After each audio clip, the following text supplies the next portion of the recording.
subí las clases del 28, las pasadas. La primera parte no la subí, una compañera que me escribió y hoy revisé todo de vuelta, pues no había encontrado el error. Y había repetido una grabación. Así que ahora están las tres charlas del 28, están ordenadas 1-3, 2-3 y 3-3. Que esa es la lógica que voy a poner siempre para los videos. 1 de 3, 2 de 3, 3 de 3. Para que puedan seguir los que quieran repasar la clase. Bueno, lo otro, vamos al curso. Se me cerró todo. Acá. Bien. Estamos ahora. Vamos a empezar.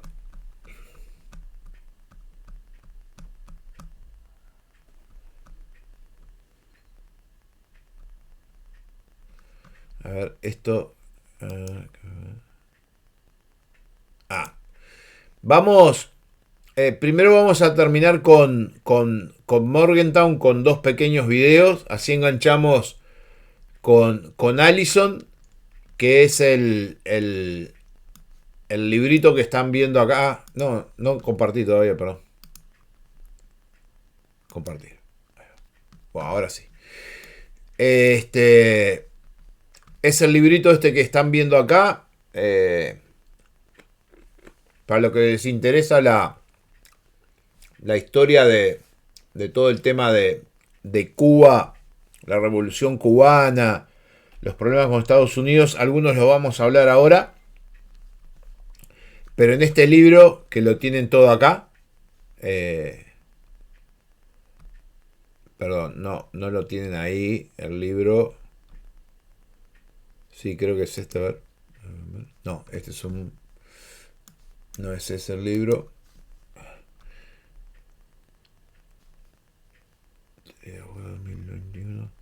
Lo que no me acuerdo si lo subí en digital el libro. Ahora me fijo. Ahora en el recreo me fijo. Ahí tienen los capítulos que me interesan. Pero este libro, vamos a arrancar con Morgenthau, vamos a repasar. Acuérdense que habíamos visto el tema de Morgenthau, que aparte de ser el padre del realismo, es el que escribe el gran manual de política exterior de Estados Unidos, que prácticamente se cumple desde el año 50 para adelante, que es la época que se escribe el libro. Esto es un videito de 4 minutos. Vamos a arrancar para repasar un poquito. Teorías tradicionales, parte 2. Paradigma realista, Morgenthau. Como hemos visto, los orígenes del paradigma realista, los cuales se encuentran en el video anterior sobre Maquiavelo y Hobbes. En esta oportunidad hablaremos sobre el equilibrio de poderes, la política de la diplomacia secreta y coaliciones entre las potencias empiezan a surgir, y estas son las desencadenantes de las guerras. En la década de los 40, a finales, cuando termina la Segunda Guerra Mundial, se replantean los lineamientos centrales del pensamiento realista. Al principio, Morgenthau anuncia la presentación de una teoría internacional de la política. Para validar debería de ser empírico y pragmático, antes que a priorístico y abstracto. Morgenthau sostuvo que la política internacional implica una lucha de poder. Como Maquiavelo mencionaba, el fin justifica los medios. Morgenthau dice que el poder siempre será el objetivo inmediato.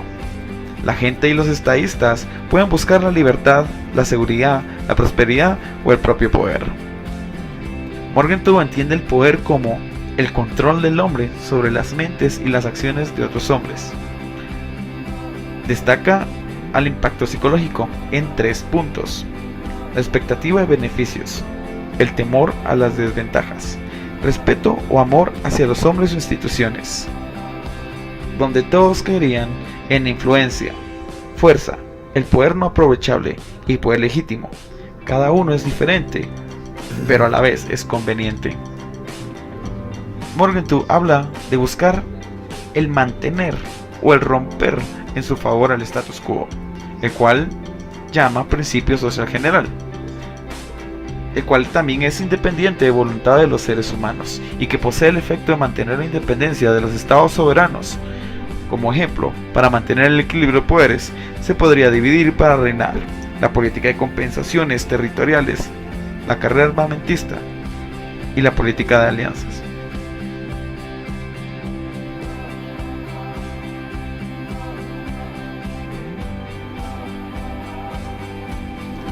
Se desarrollan los principios del realismo político, los cuales son: 1. Supone que la política obedece a leyes que arraigan la naturaleza humana. 2. La política exterior de los estados debe basarse en el interés nacional. 3. El interés de los estados de conservar y acrecentar el poder no es inmutable y se modifica según situaciones históricas. 4. No se aplican principios morales universales en la política exterior de manera abstracta y general, ya que sí se conoce sobre el significado de la moral en la acción política. 5. La esfera de la política es independiente de la esfera moral, jurídica o económica. 6. El realismo respeta diversidad ideológica y pluralismo cultural de los estados. Morgenthau propone como medio adecuado todo este planteamiento para lograr la paz, aún así no aceptando estas utopías idealistas como lo son el desarme, la seguridad colectiva o el hipotético, como el gobierno mundial, ya que se tiene a atender las realidades de la política mundial y buscar acuerdos con los actores del sistema a partir de la diplomacia. Sin embargo, esta debería ser una diplomacia de nuevo tipo, que no sea el instrumento de una religión política que pretenda la dominación universal y que abandone el espíritu estrecho del interés nacional, pero que apoyándose en poder suficiente no tome en cuenta el punto de vista de las otras naciones y utilice la negociación como medio para resolver conflictos.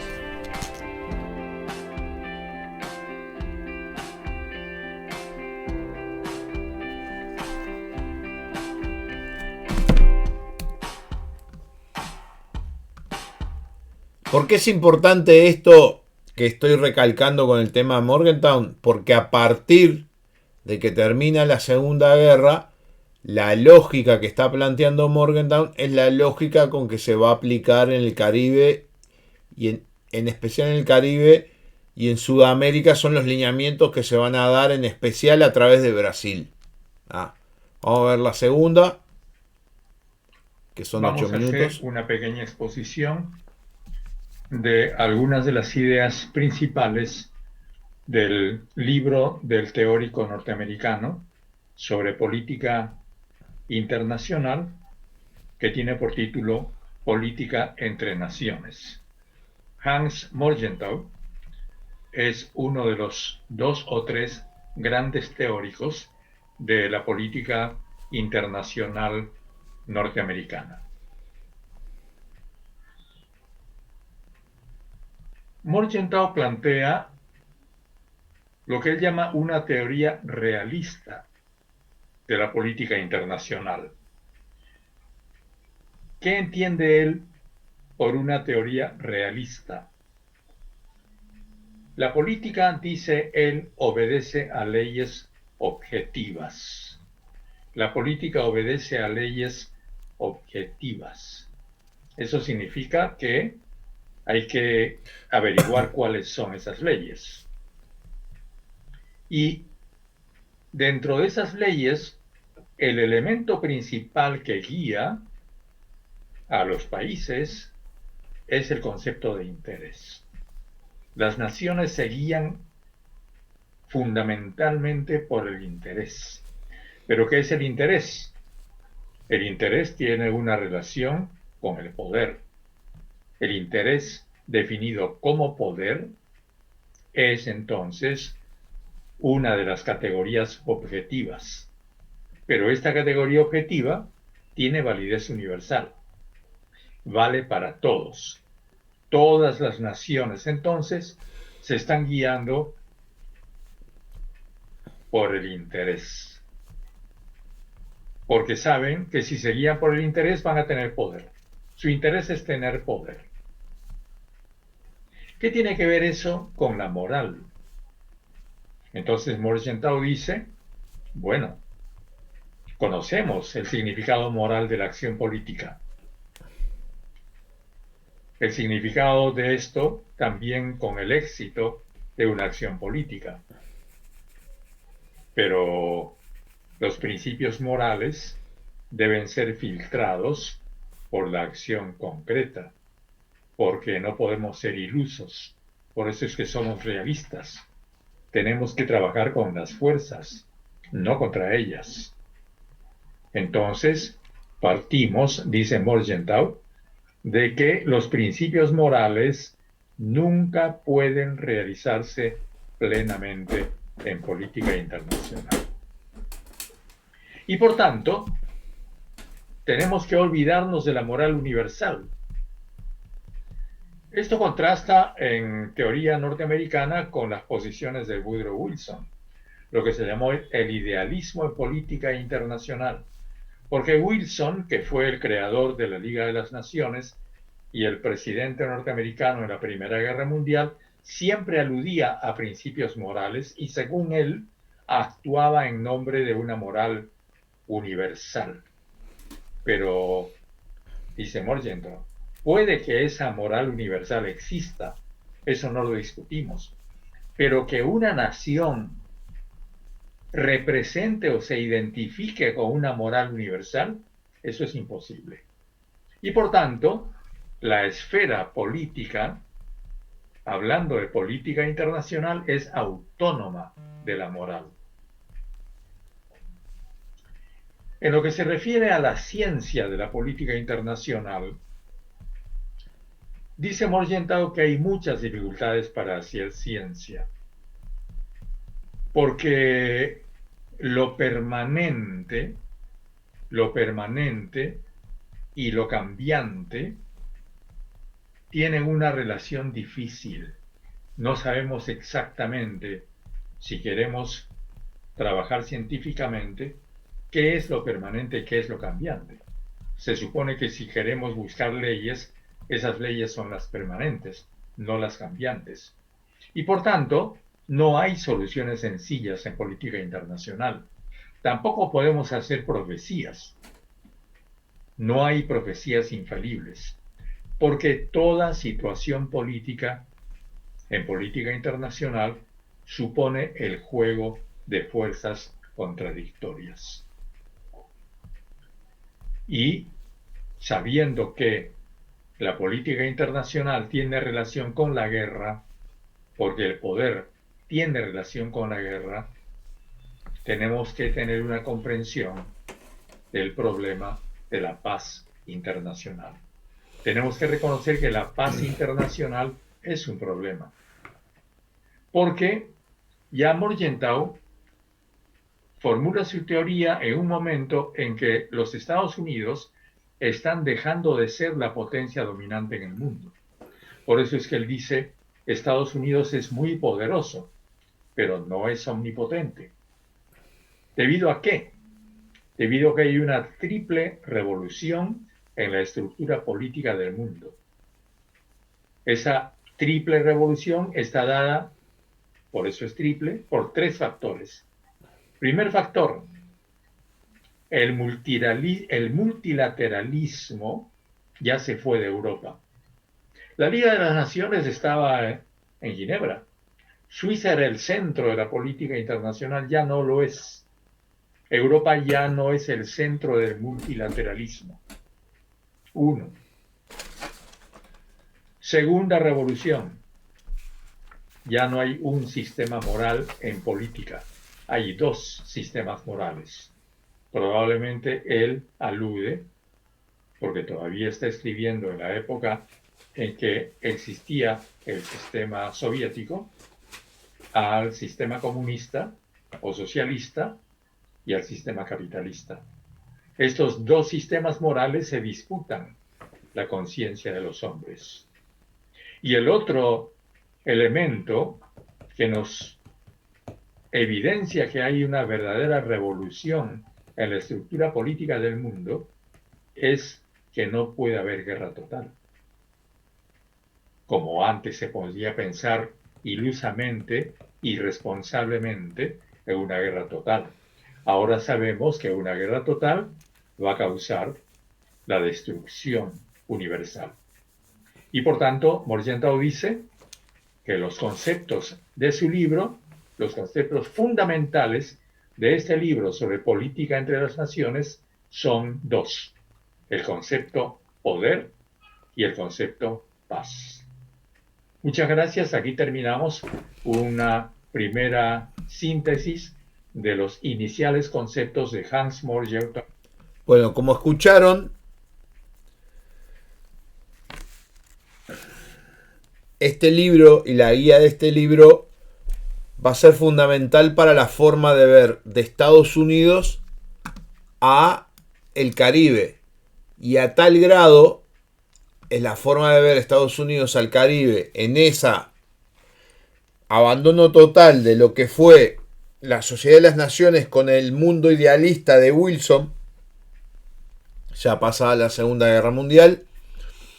Estados Unidos se da cuenta que la nueva Guerra Fría no va a ser solamente dentro de Europa, porque va a tener problemas con la Unión Soviética. Tuvo en la frontera de Turquía, en la frontera de Irán. Tiene problemas internos en el principal aliado en Medio Oriente, que es Irán, y de esa manera gestiona lo que es el primer golpe de Estado planificado por la CIA como experimento y que termina en lo que habían planificado, en el golpe de Estado, con la llegada del Shah Reza Pahlavi. Y en América, que es lo que nos interesa, empieza a primar también esa visión de Guerra Fría.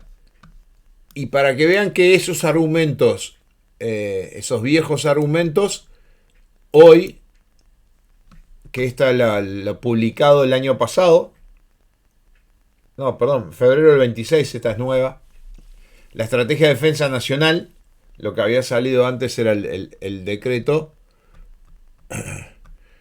Acá tienen lo que hoy Estados Unidos marca como prioridad. Prioridad 1, amenaza asistencial. La prioridad es América.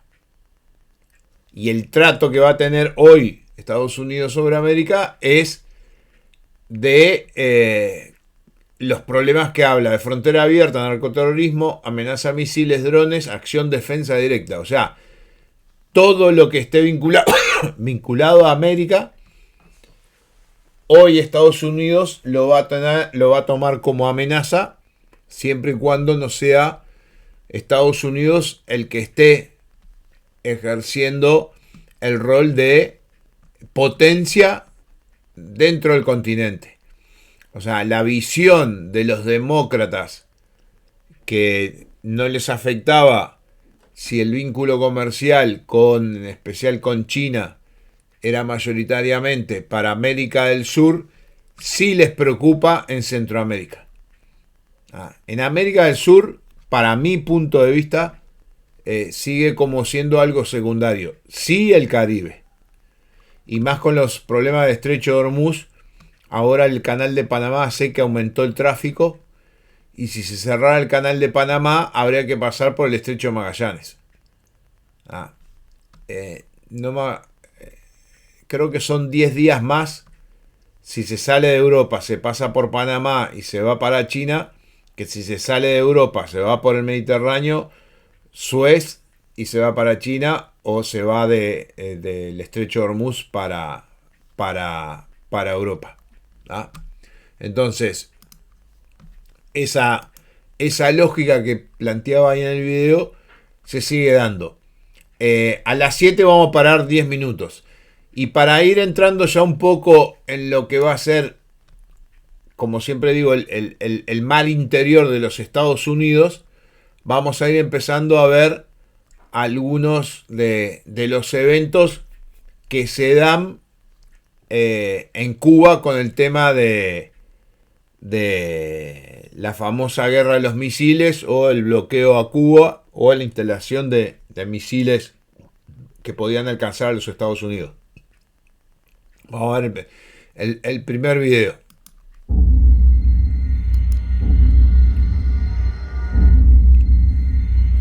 En 1962, el mundo estuvo a punto de sufrir su primera y quién sabe si última guerra nuclear. Todo empezó en abril de 1961, cuando Estados Unidos invadió Cuba, el único aliado de la Unión Soviética en el hemisferio occidental. Esto se sumó al hecho de que Washington desplegó misiles nucleares en Turquía e Italia, una amenaza para Moscú por su proximidad geográfica. El envío de armas soviéticas a Cuba supuso una respuesta simétrica a estos dos hechos. Cuba y la Unión Soviética alcanzaron un acuerdo secreto y comenzó el traslado de material bélico a la isla. El gobierno estadounidense empleó aviones espías U-2 para controlar el territorio cubano desde más de 20.000 metros de altura gracias a sus potentes cámaras. La CIA interpretó las imágenes que captaban con una técnica conocida como fotogrametría y detectó misiles soviéticos y lanzadores en la zona. But the greatest danger of all would be to do nothing. 150.000 reservistas entraron en el ejército de Estados Unidos por orden del presidente John Fitzgerald Kennedy, que también envió al Mar Caribe un contingente de la Armada estadounidense. Washington inició un bloqueo marítimo completo contra esa isla caribeña y hasta puso en marcha un operativo para el desembarco de militares. A strict quarantine on all offensive military equipment under shipment to Cuba is being initiated. La Unión Soviética calificó esas acciones como un acto de agresión que empuja a la humanidad hacia el abismo de una guerra nuclear global y colocó a su ejército en disposición combativa. Fidel Castro solicitó a los soviéticos que si se producía una nueva invasión estadounidense, hubiera una respuesta de legítima defensa, por dura y terrible que fuese esta solución. El apogeo de la crisis se produjo cuando la defensa antiaérea soviética derribó un avión espía de Estados Unidos sobre Cuba y su piloto falleció. Muchos calificaron ese hecho como el primer disparo de la última guerra. El enfrentamiento parecía inevitable, pero ninguna potencia estaba dispuesta a hacerla responsable del inicio de la destrucción del mundo. El embajador de la Unión Soviética en Estados Unidos, Anatoly Dobrinin, se reunió con Robert Kennedy, fiscal general norteamericano y hermano del presidente JFK, quien declaró que su país estaba dispuesto a presentar garantías de seguridad a Cuba y a desmantelar sus bases de misiles en Turquía. Dobrinin informó a Moscú y recibió un telegrama urgente en el que Andrei Gromyko, el canciller de la Unión Soviética, le comunicó la respuesta positiva del líder soviético, Nikita Khrushchev.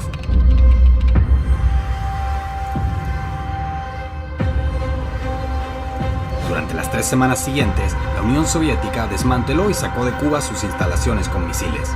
El 20 de noviembre de 1962, Estados Unidos levantó el bloqueo marítimo contra la isla caribeña. Posteriormente, retiró los misiles que tenía en sus bases de Turquía, poniendo así punto final a casi 2 semanas de tensión nuclear sin precedentes.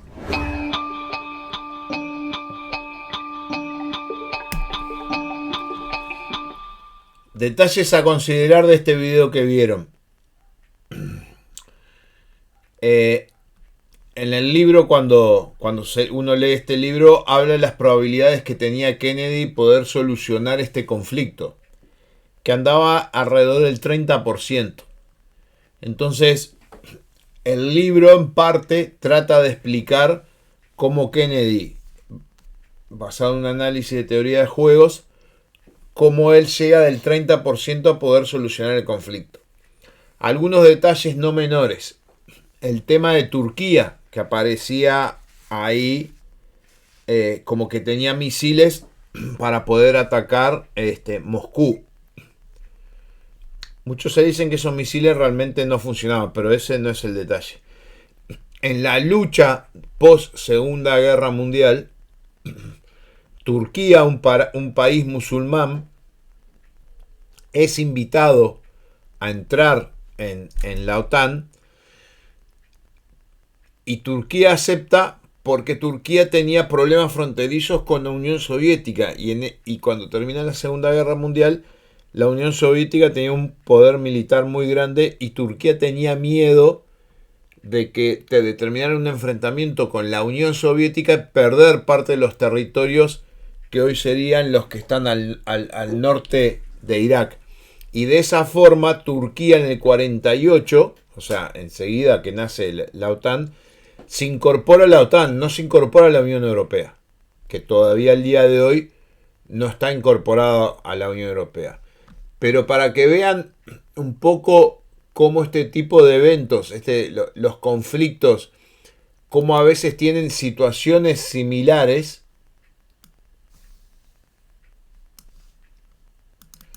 A ver, algo que hice en la radio la vez pasada. Este no.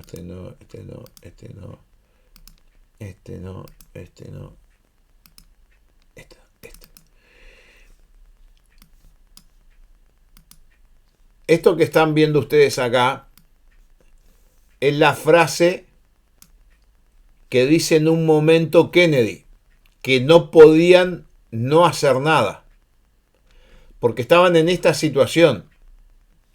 Esto es para lo que se llama la tercera era nuclear multiinestable, la guerra de salvas, que básicamente lo que plantea es que hoy con armas convencionales se puede hacer el mismo daño que con las armas atómicas, sin llegar a usar armas atómicas. Pero genera una inestabilidad porque le da al gobernante de turno tener una carta más, que es usar el arma atómica. ¿Ah? Esto es lo que está pasando en Irán. Pero la situación problema es la misma que se vivió en octubre del 62. Y la crisis que tenía Estados Unidos era que Cuba estaba acumulando armamento que podía llegar a ser una amenaza existencial para los Estados Unidos, y más en lo que llamaba la primera era nuclear, que la primera era nuclear era armamento de mucho poder, de poca precisión, que era lanzado sin preocupar si daba muy bien en el blanco, pero básicamente lo que se atacaban eran ciudades y dentro de las ciudades se destruía el aparato militar. Entonces Estados Unidos, que estaba alejado de esa amenaza, cuando detecta los misiles dentro de Cuba y antes de que estén en posición, porque ahí cambiaría la situación, tenía la opción de no hacer nada y su capacidad de represalia iba a caer al 0% cuando estuvieran funcionando y iba a tener una derrota garantizada. La otra opción era atacar, que es lo que le proponen a Kennedy. En la época los ataques no eran precisos como son ahora. Entonces Kennedy lo que pedía era que si había un ataque tenía que ser muy preciso para evitar el famoso daño colateral. O sea, atacar las bases militares que no estaban ubicadas en las ciudades y poder destruir los misiles. Un misil atómico, si recibe un bombazo, no se activa. Si se cae, se golpea, no se activa. Tiene que haber determinada reacción en cadena dentro del arma para que el arma atómica explote. Entonces, esta misma lógica que es lo que se está planteando hoy con Irán, neutralizar al enemigo con 50% de probabilidad, posibilidad de supervivencia. Eso es lo que manejaba Kennedy. Y perdón que me fui. ¿Cómo vuelvo atrás? Ay, pero me cacho. Ahí. Esto era lo que le planteaban, una probabilidad de un 50% con posibilidad de supervivencia. Hoy, y acá es parte de la doctrina israelí, habla de los ataques preventivos para evitar la derrota total. Pero esta situación, que es la que se está viviendo hoy en Irán, es la misma situación que se vivió en octubre del 62 con la crisis de los misiles. Entonces, esa tensión que se va a dar es la que empezamos a ver en ese video. Vamos a ver otro para ir complementando, porque, a ver, el proceso, hay un video que yo lo perdí, me olvidé de bajarlo y ahora sé que lo borraron de YouTube. Que hay que ubicar, hay que hacer como una línea de tiempo, que ahora creo que este video la va a presentar.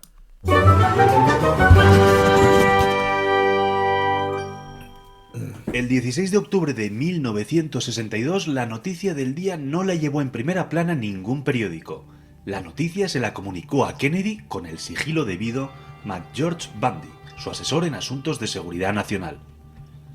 El domingo anterior, un piloto de la Fuerza Aérea Norteamericana a los mandos de un avión espía U-2 había sobrevolado San Cristóbal, provincia de Pinar del Río, en Cuba.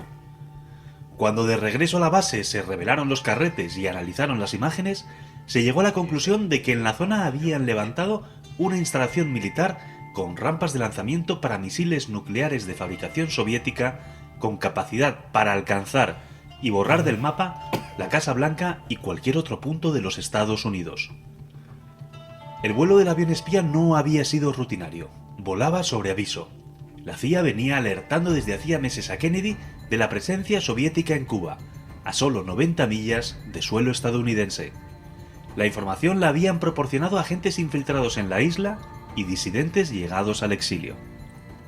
2 años atrás, en 1960, la actitud retadora de Castro con Estados Unidos había provocado que Eisenhower redujera al mínimo la llamada cuota azucarera, principal fuente de ingresos de la isla. Fidel no tardó en encontrar un sustituto, Nikita Khrushchev. La URSS proporcionaría a Cuba su combustible y le compraría el azúcar, solo que a un precio no tan ventajoso como los Estados Unidos, o no a cualquier precio. El padrinazgo económico de los soviéticos iría acompañado de una suerte de protectorado militar. En plena Guerra Fría, una base como Cuba, a escasas millas de los Estados Unidos, resolvería a favor de los rusos el hecho de no poseer misiles de largo alcance. Castro, lejos de sentir violada la soberanía de su patria, se adhirió entusiasmado al acuerdo, pues no otra cosa pretendía que unir la suerte de la URSS a la de Cuba frente a Estados Unidos.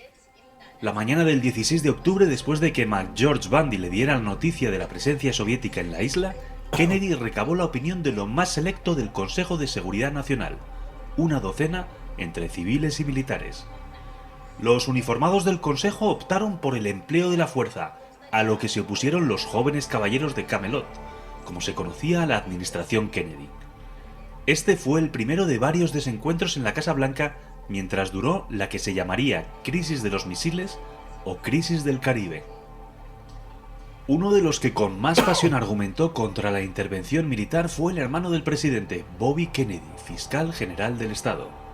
La solución que proponía Bobby era de tipo diplomático, acompañada de los debidos instrumentos de presión.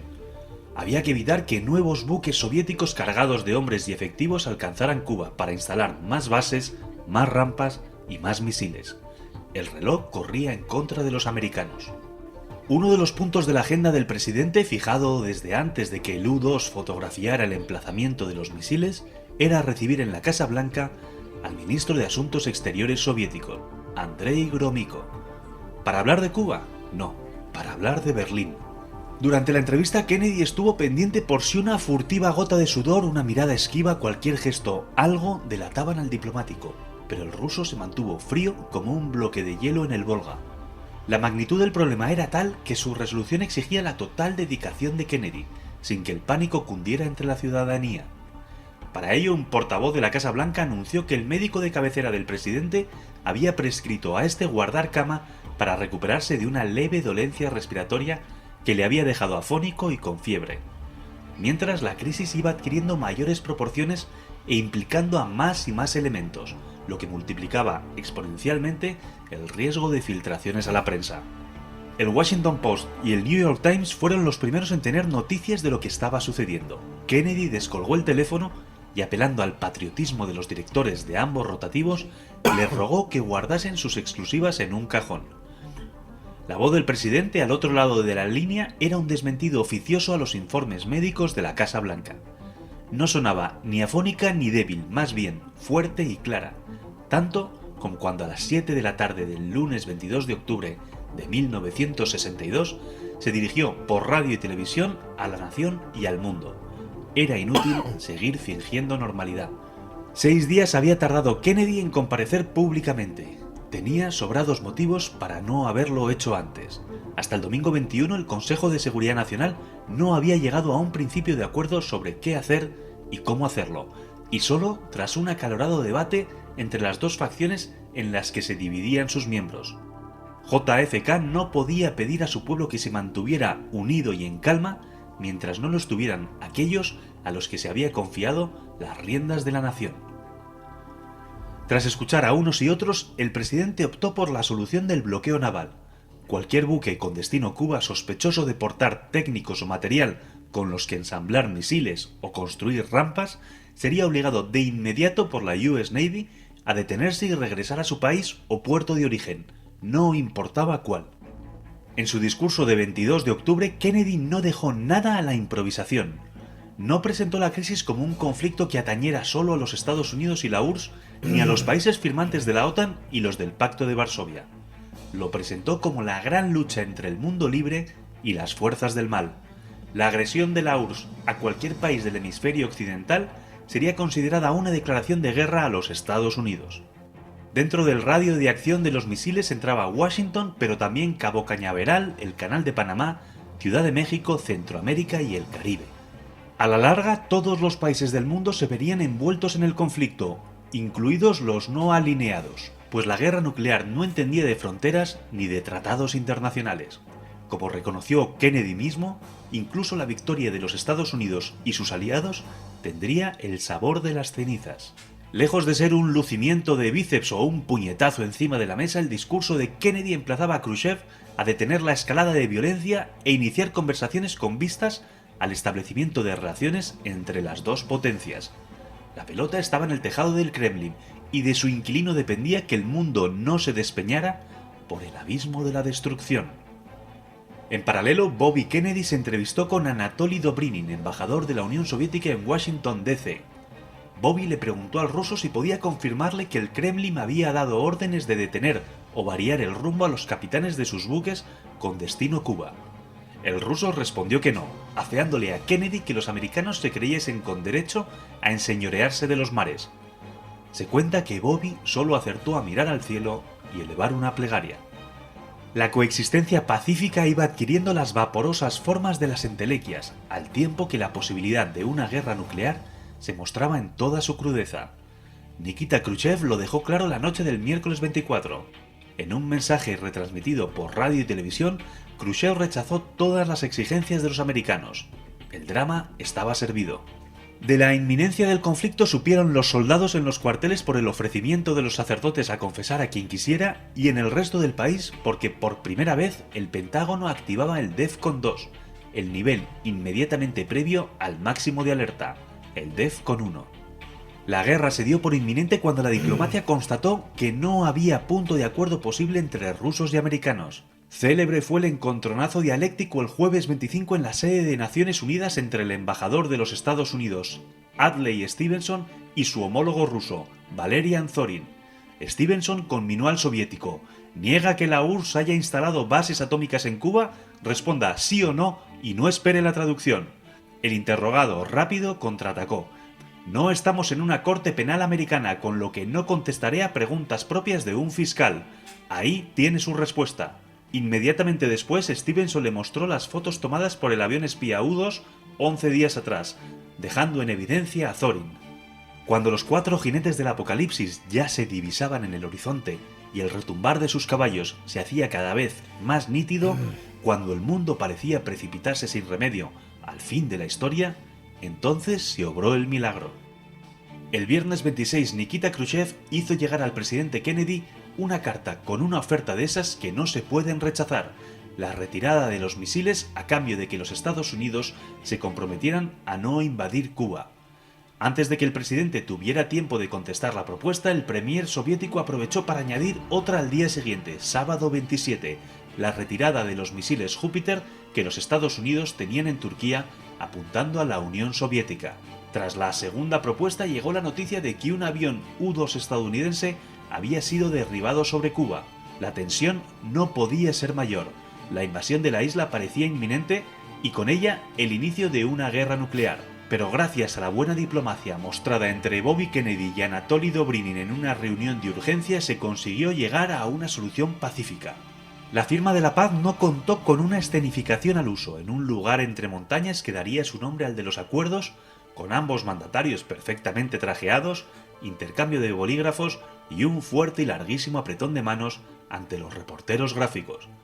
El fin de las hostilidades se verificó por la vía de los hechos, con Khrushchev anunciando el desmantelamiento de las bases en Cuba y Kennedy levantando el bloqueo marítimo y ordenando que cesaran los vuelos sobre la isla. Era el 28 de octubre de 1962, el último de los 13 días en que el mundo contuvo el aliento.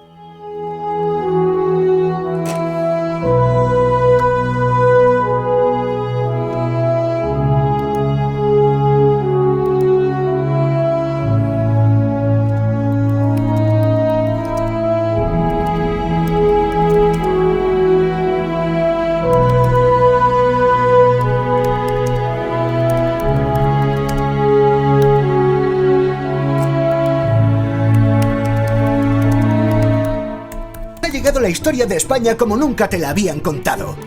Un libro de Academia Play, el canal de YouTube de...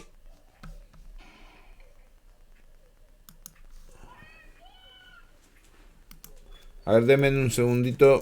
A ver si...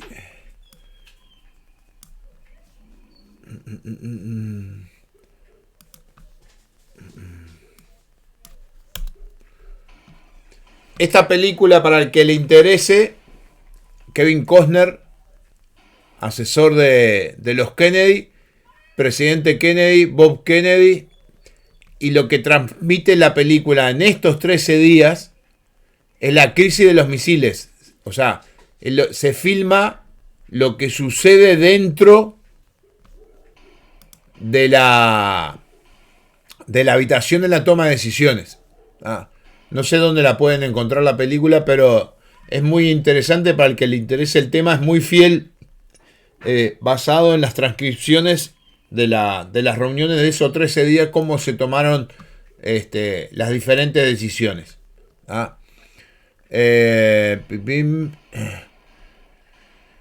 Vamos a hacer un pequeño alto de 10 minutos y volvemos. Yo corto y hágame recordar de que ponga a grabar.